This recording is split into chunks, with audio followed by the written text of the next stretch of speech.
I live in Vero Beach, Florida, although I'm originally from the Philadelphia area. I've lived in Vero for about 5 years. After retirement, my husband and I moved down here to be near his family.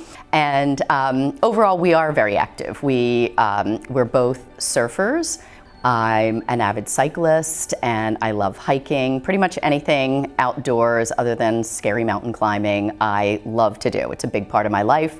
I go to the gym and do weight training and have a lot of fun with that. Lawrie was a patient of mine who came to me really at a pretty young age with 2 pretty bad hips that were limiting her activity.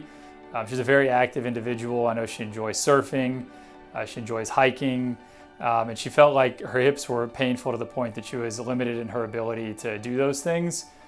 She'd exhausted non-surgical treatment and had come to me really interested in anterior approach hip replacement.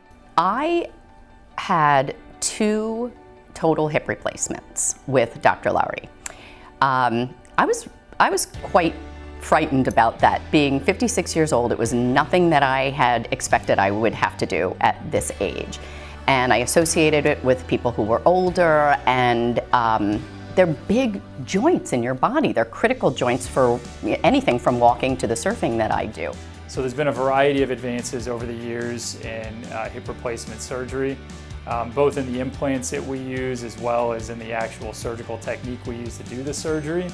Anterior approach has really made big waves in our field for its promise of less pain after surgery and quicker recovery.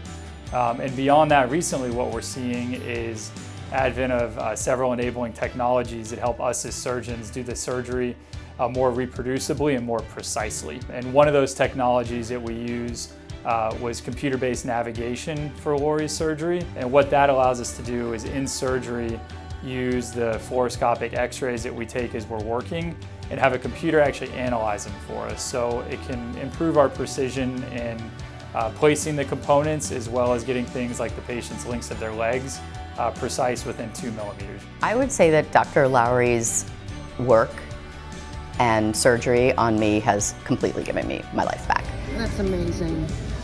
I mean, really, truly. The hip replacements and the dialogue and the solution that I found with Dr. Lawrie was really life-changing. So she actually sent me an update message over the summer after she'd gone hiking in Italy. Sent me a beautiful picture of the Dolomites. It was just very rewarding, to see that kind of progress in someone that I'd been able to take care of.